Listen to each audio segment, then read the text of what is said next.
The council chamber floated in the darkness of space, a massive ring of metal and glass that housed the most powerful beings in the galaxy. Inside, representatives from 100 worlds sat in their designated seats, their forms as varied as the stars themselves. Some breathed oxygen, others methane. Some stood on legs, others floated in tanks of liquid.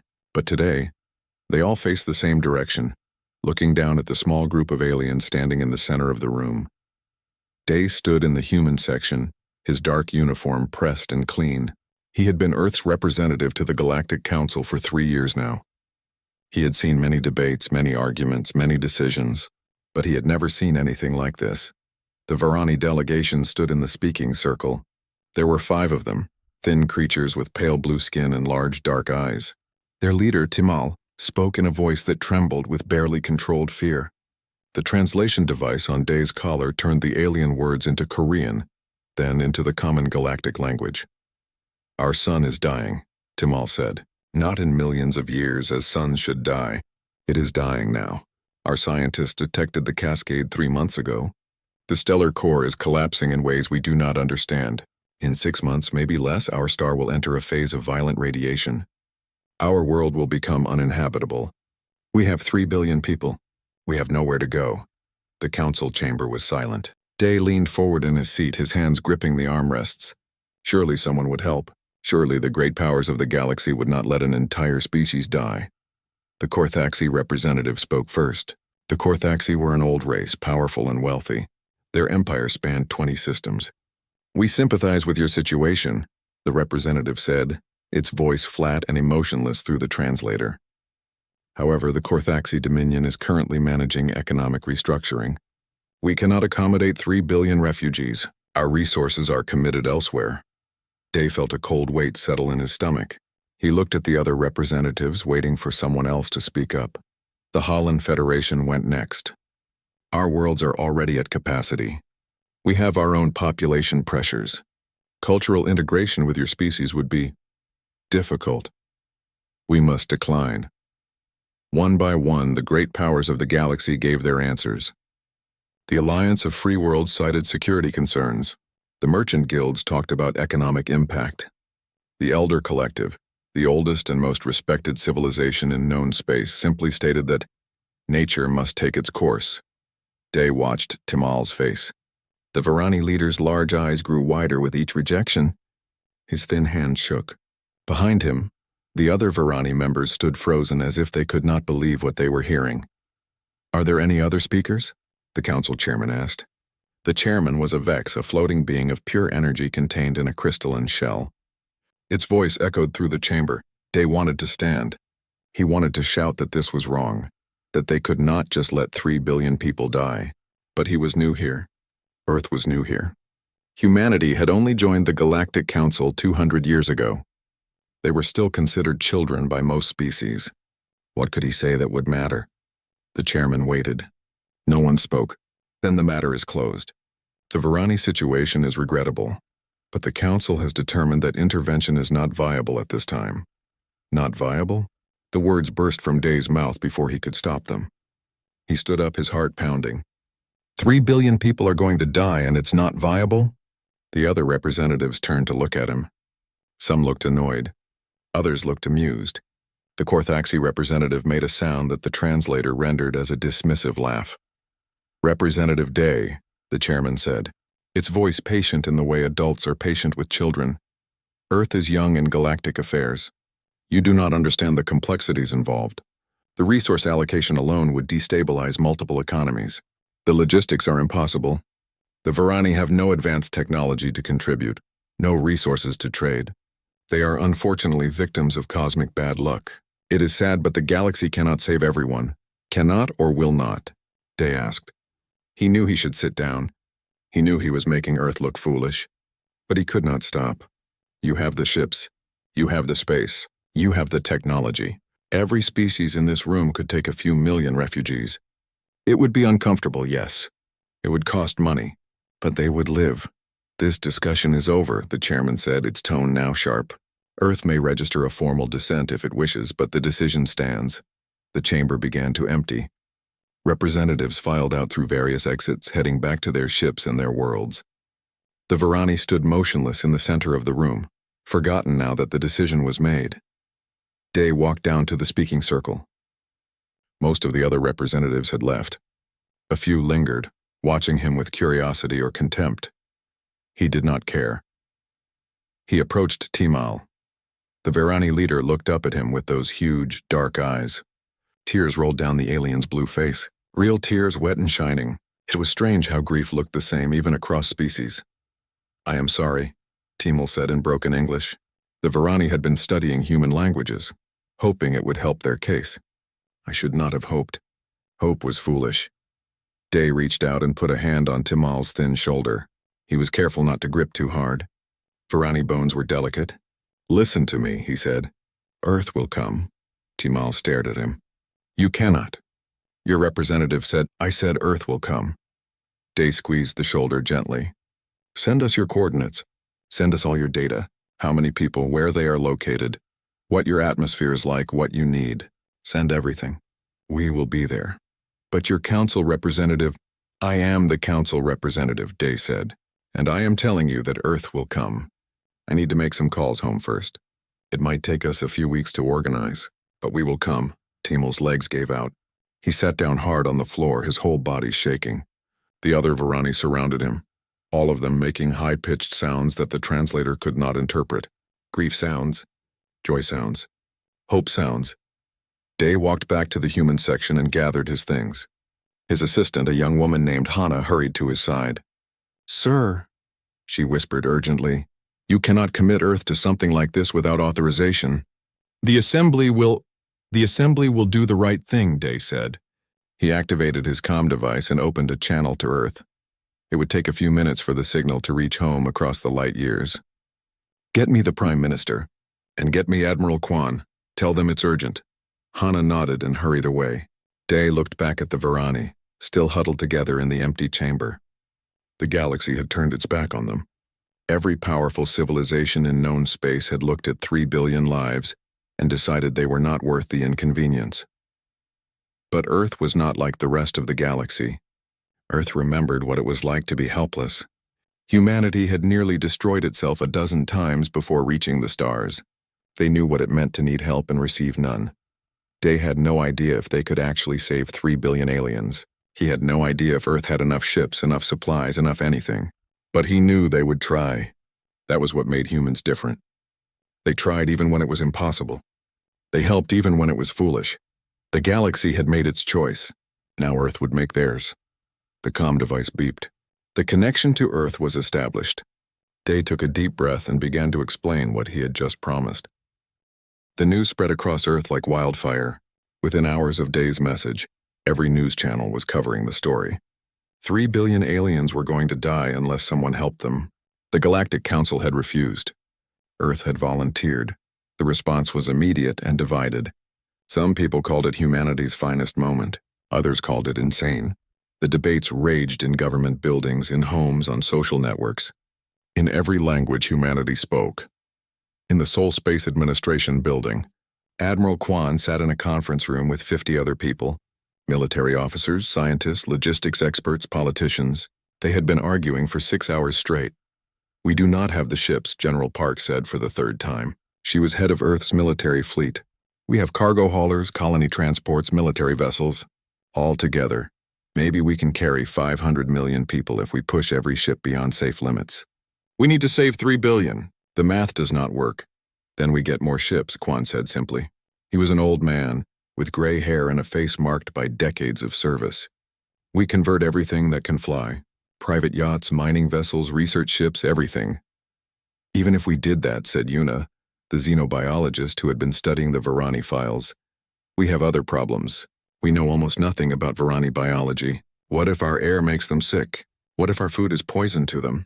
What if our medicines kill them instead of helping them?" "Then we learn fast," Kwan said. "You have 6 months. 6 months is not enough time. It is the time we have." Kwan's voice was firm but not angry. "I did not call you here to tell me why this is impossible. I called you here to figure out how we make it possible. Now who has solutions instead of problems?" A young man stood up. His name was Sung, and he worked in the Experimental Navigation Division. He looked nervous, but his voice was steady. Admiral, we have been testing slipstream tunnel technology. It is experimental. Very experimental. The big companies rejected it because it is too dangerous. But if it works, we could cut travel time by half. How dangerous? Quan asked. The tunnels can collapse. When that happens, ships get thrown out of slipstream space at random locations. Sometimes the drives get damaged, sometimes... Sung hesitated. Sometimes ships are lost completely. The room was quiet. Everyone knew what lost completely meant. It meant destroyed. It meant everyone aboard dead. If we use conventional drives, how long does the trip take? Quan asked.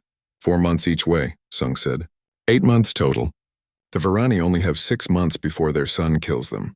So conventional drives are not an option. We use your slipstream tunnels. Quan looked around the room. Anyone else have ideas? Taemin stood up. He was a cargo ship captain, owner of a vessel called Unity's Promise. He had come to Seoul as soon as he heard about the mission. Admiral, I volunteer my ship, and I know at least 100 other independent captains who will do the same. We haul cargo across the colonies. Our ships are old and ugly, but they are tough. We can carry people instead of cargo. Your ships are not designed for passengers, General Park said. No proper life support, no medical facilities, no comfort. No, Taemin agreed.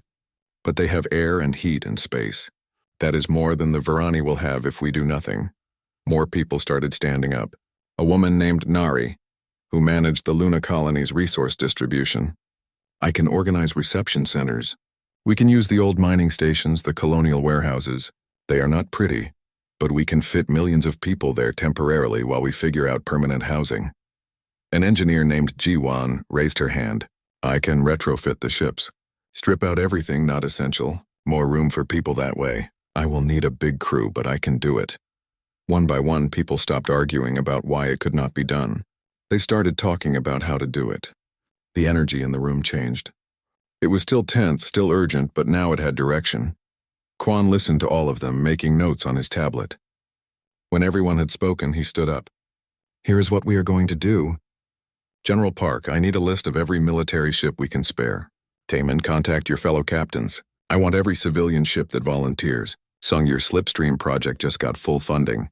Make it work. Nari, start preparing those reception centers. Yuna, you have teams of xenobiologists, yes? Get them studying everything we know about the Varani. Jiwan, start organizing your retrofit crews. He looked around the room. This operation is now called Exodus. We launch in 3 weeks. Questions? 3 weeks? General Park looked shocked. Admiral, that is not enough time. It is the time we have, Quan said again. The Varani are dying. Every day we wait is a day we could have used saving them. We work fast or we do not work at all. The meeting ended. People scattered to their tasks. Quan stayed behind, looking at the star charts on the big screen. The Varani system was far away, across dangerous space. The route would take them through regions where few ships traveled. Day entered the room. He had just arrived from the council station. I heard it is happening, he said. It is happening, Quan confirmed. The government approved it 2 hours ago. Not everyone is happy about it, but enough people are. We have the authorization? The Korthaxi sent a message, Day said. They warned us not to do this. They said we are violating protocols. They said if anything goes wrong, we are on our own. No help, no protection, no support. Of course they did. Quan smiled, but it was a tired smile. They do not want us to succeed. It would make them look bad. They said no to the Varani, so they need us to fail. That way they can say it was impossible and they were right to refuse. Can we actually do this? Day asked quietly. Really do this? Quan was silent for a long moment. I do not know, he finally said. The logistics are a nightmare. We are talking about moving 3 billion people across space using experimental technology in ships that are not designed for passengers. People will die. Humans will die. Things will go wrong. Ships will be lost.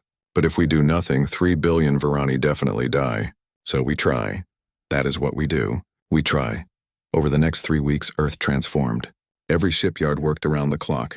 Civilian ships arrived from every colony, ready to be converted for passenger transport. Engineers like Jiwan barely slept, tearing out cargo holds and installing basic life support systems. Sung's team tested the slipstream tunnels again and again.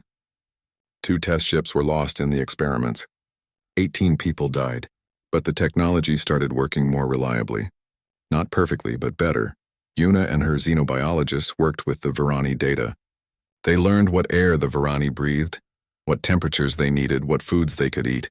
They discovered that human medical technology would work on Varani bodies with some modifications. It was not perfect knowledge, but it was enough to start. Volunteers came forward by the thousands. Ship crews, medical staff, engineers, logistics coordinators. Far more people volunteered than there were positions available. Earth was mobilizing like it had not mobilized in a century. The galactic news covered it all with a mixture of fascination and scorn. Most species thought humanity was being foolish, throwing resources away on an impossible task. Some admired the effort but predicted failure. A few, very few, watched with hope. On the day of departure, over 600 ships gathered in orbit around Earth. Military cruisers, cargo haulers, colony transports, mining vessels, private yachts. Every type of ship humanity had, all together in one massive fleet. Admiral Quan stood on the bridge of the flagship, the military cruiser Horizon. He looked at the assembled fleet on his screens. So many ships, so many people willing to risk everything for strangers. Fleet status? He asked. All ships report ready, Admiral, the communications officer said. We are waiting for your order. Quan activated the fleet-wide channel. His voice would now be heard on every single ship. This is Admiral Quan to all vessels. Today we begin Operation Exodus. Our mission is simple. We are going to save 3 billion lives. The galaxy said it could not be done. They said it was impossible. But humanity has never been very good at accepting impossible. We try anyway. We help anyway. That is who we are. He paused, looking out at the stars. Some of us will not come back. That is the truth, and I will not lie to you. This is dangerous.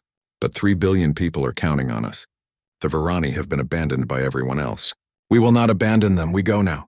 Stay safe. Watch out for each other, and let us show the galaxy what humanity can do. He closed the channel and turned to his navigator. Plot the course. Take us to the Varani system. Course plotted, Admiral. All ships, Quan said. Engage slipstream drives. Let us go save some lives. The fleet jumped. 600 ships vanished into slipstream space, racing toward a dying world at the edge of the galaxy. Behind them, Earth watched and waited. Ahead of them, 3 billion Varani looked to the sky, hoping that help was really coming. The galaxy called it impossible. Earth called it necessary. The difference between those two words would decide the fate of an entire species. The slipstream tunnel collapsed without warning. One moment, the cargo ship Unity's Promise was traveling smoothly through the glowing blue corridor of slipstream space. The next moment, everything went wrong. Alarms screamed. The ship shook violently.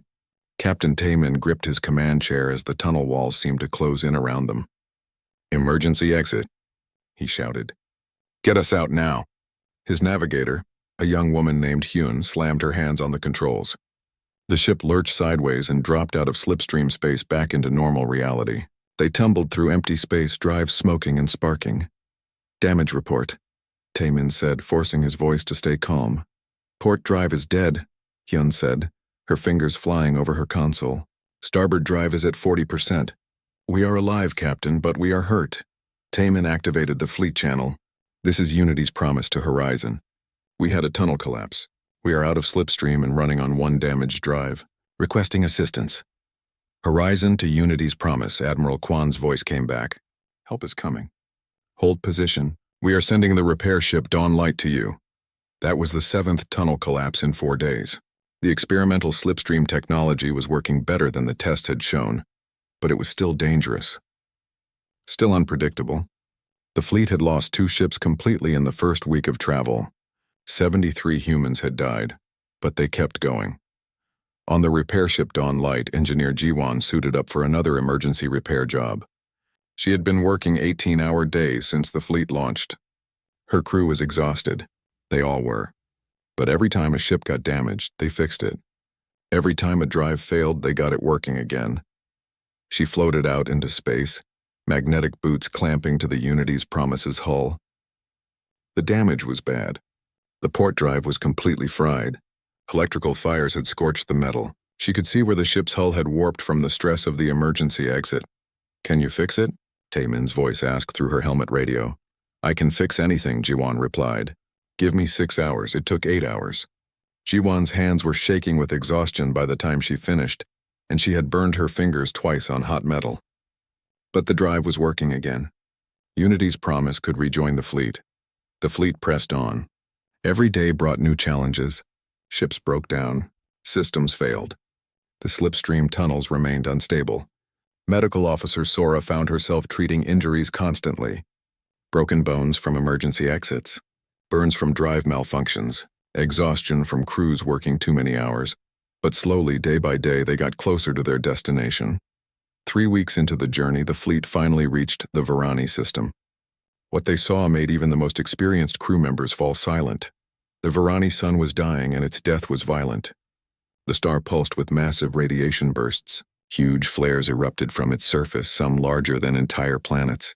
The space around it was filled with deadly particles and energy. "That is what we have to fly through," Hyun whispered on the Unity's Promise Bridge. "That is what we have to fly through," Taemin confirmed. Admiral Kwan's voice came over the fleet channel. "All ships, this is Horizon. I will not pretend this is safe. That star is killing everything around it. Our shields will protect us from most of the radiation, but not all of it. Medical teams prepare for radiation casualties. All ships stay close to the formation. We go in together." The fleet moved forward. As they entered the inner system, the radiation levels climbed. Alarms started sounding on every ship. Crew members began showing symptoms of radiation sickness within hours. Sora and the other medical officers worked frantically, treating case after case. The Varani planet itself looked like a vision of the end times. The once blue world was now wrapped in a sickly yellow atmosphere. Massive storms covered half the surface. The oceans were boiling in some places. Cities that had stood for thousands of years lay abandoned, their buildings crumbling as the planet died around them. "Scanning for life signs," the Horizon Sensor Officer reported. "I am picking up concentrations underground. They are in shelters, deep bunkers, millions of them." "Open a channel to the surface," Kwan ordered. A moment later, a Varani face appeared on the screen. It was Timal, the delegation leader from the council meeting. He looked thinner than before, and his large eyes were red from crying. When he saw Kwan, his whole body started shaking. "You came," Timal said in his broken English. "By all the stars, you actually came." "We told you we would," Kwan said. "How many people do you have ready to evacuate?" "Everyone. 3,100,000,000. We have been preparing since you contacted us. Everyone is in the evacuation shelters organized by region. We have been waiting, hoping. We almost stopped believing, but we kept preparing anyway." "Good," Kwan said. "We are starting the evacuation now. Send us the coordinates of every shelter. We will work from the largest populations to the smallest. This will take several days. Tell your people to be patient and to follow our crew's instructions. We did not come all this way to leave anyone behind." The evacuation began. Human ships landed on a dying world and opened their cargo bays. The Varani emerged from their underground shelters carrying what little they could. Most had nothing but the clothes they wore. Hana, the psychologist, was on one of the first landing teams. She watched as thousands of Varani filed onto the transport ships. Many were crying. Some were silent with shock. Children clung to their parents. Elderly Varani moved slowly, helped by younger ones. "This way," Hana called out in careful Varani, using the phrases she had practiced. "Please move to the loading area. There is room for everyone. You're safe now." A young Varani child, no taller than Hana's waist, stopped in front of her. The child looked up with those huge dark eyes and said something in Varani that the translator could not quite catch. An older Varani nearby translated. "She says thank you. She says she wants to remember what humans look like so she can tell her children someday." Hana felt tears in her eyes. She knelt down and gently touched the child's thin shoulder. "You are welcome," she said. "You are going to be okay now." But not everything went smoothly. The radiation was worse than expected. On the third day of evacuation, the star threw out a massive flare. The radiation wave hit the fleet like a hammer. Shields held, but barely. 57 crew members were exposed to dangerous levels of radiation. 3 died within hours. Many more would be sick for weeks. Ships worked in shifts, landing, loading, and taking off again. The crews pushed themselves to exhaustion and beyond. Sleep became a luxury few could afford. Food was eaten quickly between tasks. Everyone worked until they could barely stand, then worked more. Captain Taman landed the Unity's promise for the 14th time. His ship was never designed for atmospheric entry, but he had done it anyway, again and again. The hull was scorched black now. Half his systems were damaged. But the cargo hold was full of Varani refugees, packed in so tightly they could barely move. "That is everyone from this shelter," his loading officer reported. 12,000 souls aboard. "Sir, we are at 3 times our safe capacity." "I know," Taman said. "Take us up, carefully." The ship groaned as it lifted off. The engines screamed. Taman could hear metal creaking under the strain. But Unity's promise rose into the sky, carrying its precious cargo toward orbit. On the planet below, millions more waited their turn. Engineer Jiwan had not slept in 36 hours. She moved from ship to ship making emergency repairs, patching hull breaches, fixing radiation-damaged systems, keeping drives running when they should have failed. Her fingers were numb. Her eyes burned. But she kept working, Jiwan. Her assistant said gently, "You need to rest. You are going to collapse after," Jiwan said, "after everyone is safe. Then I will rest." By the 8th day, 2 billion Varani had been evacuated. The fleet's ships were packed beyond any reasonable limit. Refugees filled every cargo bay, every corridor, every available space. Life support systems ran at maximum capacity. Food was being rationed. Water was recycled again and again. "We have a problem," General Park reported to Admiral Kwan. "We have done the math 5 times. Even with every ship at maximum capacity, we can only fit 2,700,000,000. We are 300 million short." Kwan stared at the numbers on his screen. 300 million people. 300 million lives that the fleet could not carry. "No," he said quietly. "Find a way." "Sir, there is no way. The ships are full. Physics does not care about our intentions." "Then we change physics," Kwan said. "Strip everything. Life support only. No cargo, no supplies, no fuel reserves beyond minimum. Fill the engine rooms if we have to. We are not leaving anyone behind." "If we do that," Park said carefully, "we will have no safety margin. If anything goes wrong on the trip back, then we fix it. That is what we have been doing this whole time. Fixing the impossible." Kwan's voice was hard now. "Send the order. Every ship strips down to bare essentials. We make room for everyone or we do not leave." The fleet crews got to work. They removed everything that was not absolutely necessary. Spare parts, extra food stores, backup equipment. All of it got jettisoned or packed into the tiniest spaces. Marines slept in their armor because the barracks were now filled with refugees. Officers shared quarters meant for 1 person with 5 others, and slowly, painfully, they made room. The journey home was harder than anyone had imagined.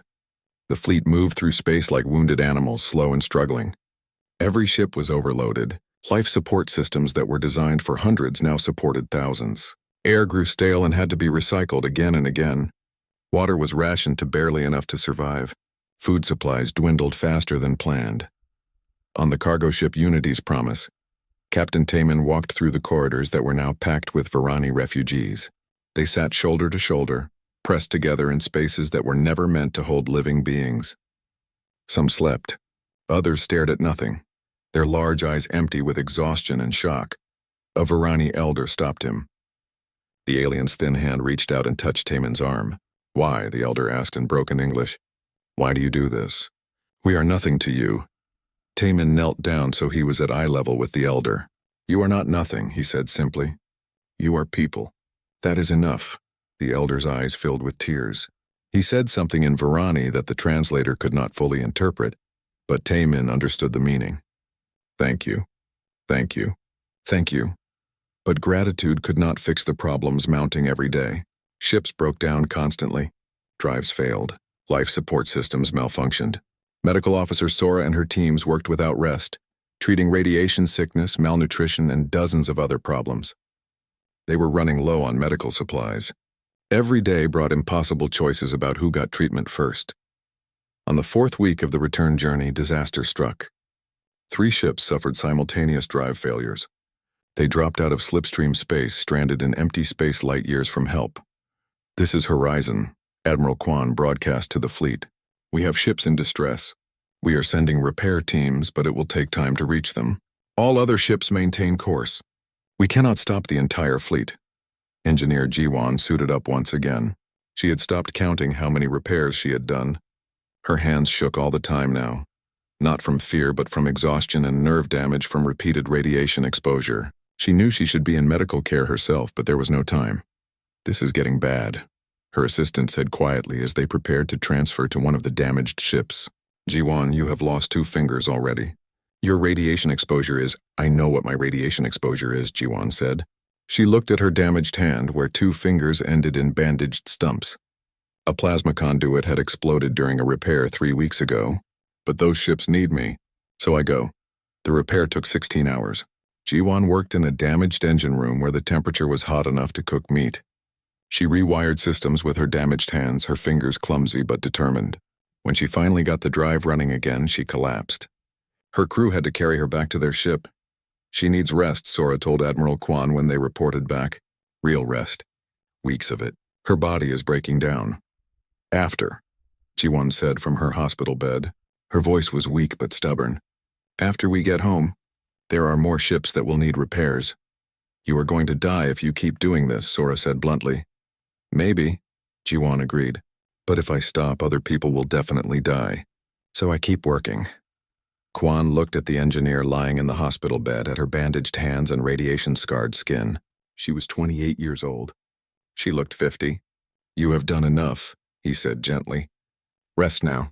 "That is an order." "Sir?" "That is an order, engineer."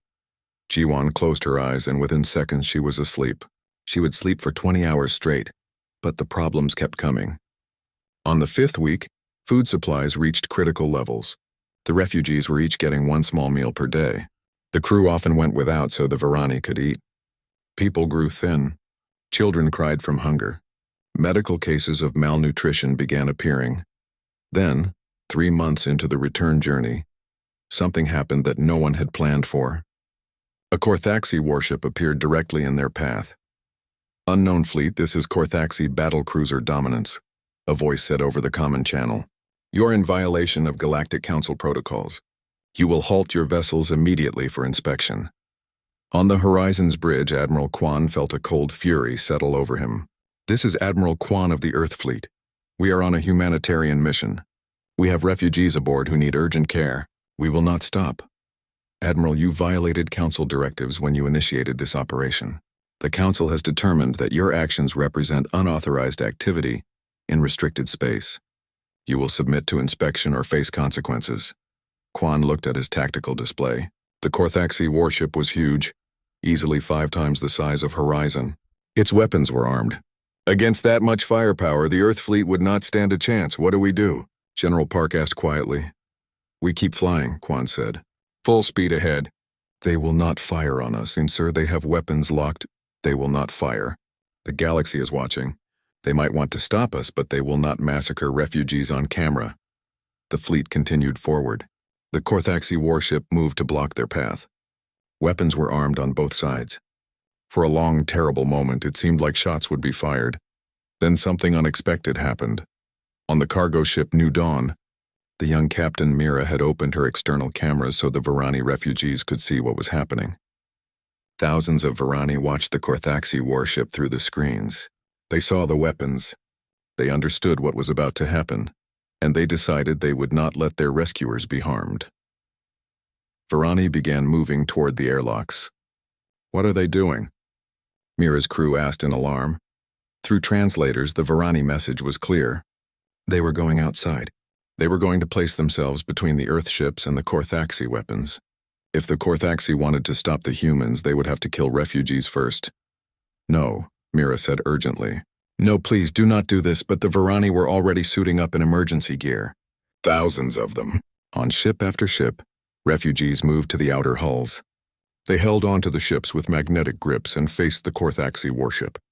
A living shield of the people Earth was trying to save. Hana, the psychologist, watched with tears streaming down her face. "They are protecting us," she whispered. "They think we will turn back to save them. They are willing to die in space so we do not have to fight." The Korthaxi captain saw what was happening. His tactical display showed thousands of life signs on the hulls of the Earth ships. Refugees making themselves targets. If he fired now, he would be killing the very people the Council had refused to help. The news drones were recording everything. The entire galaxy was watching. For a long moment, no one moved. Two fleets faced each other across empty space with thousands of Varani refugees between them. Korthaxi vessel, Admiral Kwan said, his voice steady. You can fire if you want, but you will have to kill refugees to stop us. Your choice. Make it now. More seconds passed. Then the Korthaxi warship's weapons powered down. This is not over, the captain said coldly. The council will hear about this. I am sure they will, Kwan said. Now move aside. The Korthaxi warship turned and left. The Varani refugees were brought back inside the ships, shaking and cold but alive. The fleet continued on, but the cost kept mounting. 2 more ships were lost in the 6th week. One suffered a complete system failure. Everyone aboard, humans and Varani both, died in minutes when the life support shut down. Another ship's drive exploded during a repair attempt. Only half the crew and refugees escaped in time. The casualty numbers kept climbing. 400 humans dead now. 7,000 Varani lost to accidents, illness, and system failures. Every death was announced to the fleet. Every name was recorded. No one was forgotten. On the cargo ship New Dawn, young Captain Mira struggled to keep her ship flying. She was 23 years old, the youngest captain in the fleet. Her ship had been damaged in a slipstream collapse 2 weeks ago. The drives were barely functioning. Life support was failing slowly. The 12,000 Varani packed into her cargo holds were cold and hungry and frightened. Captain, her engineer reported, drive efficiency is down to 18%. If we push them any harder, they will explode. Then we do not push harder, Mira said. We maintain current speed. Even if every other ship in the fleet gets ahead of us, we keep flying. At this speed, we will not reach Earth for another 3 weeks. Then we fly for 3 weeks. Mira looked at her crew. They were all young, like her. They all looked exhausted and scared. We did not come this far to fail now. New Dawn will make it home. I promise you that. The ship flew on, slower than the rest of the fleet, struggling with every kilometer. But it kept flying. Back on the horizon, Admiral Kwan looked at the status reports. More than half his fleet was damaged. Supplies were almost gone. People were sick, hungry, exhausted. They still had 2 weeks of travel ahead of them. Do you think we will make it? General Park asked. Kwan was quiet for a moment. I do not know, he admitted. But I know we will not give up. That is what humans do. We do not give up. The fleet continued toward Earth, battered and broken but still flying. Behind them, the galaxy watched and wondered. Could these stubborn humans actually succeed? Or would their pride and compassion be their destruction? The answer would come soon enough. Earth was now only days away. The fleet limped into Earth orbit like wounded soldiers returning from war. Ships that had been sleek and proud 4 months ago were now scarred and battered. Hulls were blackened from radiation. Drives sputtered and sparked. Some ships had to be towed in by others because their engines had finally given out completely. But they made it, all of them. Even young Captain Mira's ship New Dawn, arriving 3 days behind the rest of the fleet, barely flying on its damaged drives. Every single ship that had left Earth came home. The welcoming was unlike anything in human history. Every space station, every orbital platform, every colony ship in Earth orbit was there. Thousands of vessels, millions of people, all watching as the fleet arrived. Some cheered. Many cried. News drones broadcast every moment across Earth and to the wider galaxy. Admiral Kwan stood on the bridge of horizon and looked at Earth through the view screen. The blue planet had never looked more beautiful. We did it, he said quietly. By all the stars, we actually did it. Final count, Admiral, General Park reported. Her voice shook with emotion. 3,093,000,000 Varani refugees successfully evacuated. We lost 7 million during the journey. 578 human crew members died. But we saved them. We saved almost all of them. Kwan closed his eyes. 578 humans dead. 7 million Varani lost. The numbers hurt. But 3 billion lived. 3 billion souls that would have died were now safe. The price was high, but it was worth it. The evacuation from the ships to Earth's surface and colonies began immediately. Nari and her logistics teams had prepared for months. Reception centers were ready on Luna, on Mars, on the orbital stations, and across Earth itself. Medical stations were staffed with doctors ready to treat the sick and injured. Food distribution centers were stocked. Temporary housing had been constructed. Hana, the psychologist, was among the first to land. She helped Varani refugees step off the transports and onto solid ground for the first time in months. Many fell to their knees and wept. Some kissed the ground. Others simply stood and stared, unable to believe they were really safe. A Varani child, the same one who had thanked Hana during the evacuation, ran up to her. The child's parents followed, thin and tired but alive. Through a translator, the mother said, "We will never forget. My daughter will tell her children, and they will tell theirs. Forever the Varani will remember that when we were falling, humans caught us." The integration process began. The Varani were not treated as refugees or charity cases. Earth's government declared them citizens. They were given land, resources, and support to build new lives. The Varani, in turn, shared their knowledge. They were an agricultural people, with centuries of farming expertise. Their techniques revolutionized Earth's colony farms. Their art, their music, their stories became part of human culture. Within a year, mixed communities flourished. Human and Varani children played together in parks. Varani farmers taught human students ancient growing methods. Humans helped Varani learn new technology. It was not always smooth. There were misunderstandings, cultural conflicts, and challenges, but both species worked through them together. But the real change happened in the Galactic Council. The news of Earth's success spread across every civilized world. Smaller species, ones that had always been ignored by the major powers, took notice. If the young, weak humans could save 3 billion people, what excuse did the great empires have? Trade agreements began shifting toward Earth. Species that had barely acknowledged humanity before now sought partnerships. The Korthaxi found their traditional allies withdrawing. The Alliance of Free Worlds, which had refused the Varani, faced protests from their own populations. The Elder Collective, the oldest and most respected civilization, issued something unprecedented in their 10,000-year history, an apology. 6 months after the fleet's return, Day stood in the Galactic Council chamber once again, but this time he was not there to beg for help. He was there to witness history. The council chairman, the same Vex who had dismissed the Varani plea, spoke to the assembled representatives. The council has spent months reviewing the events surrounding the Varani crisis.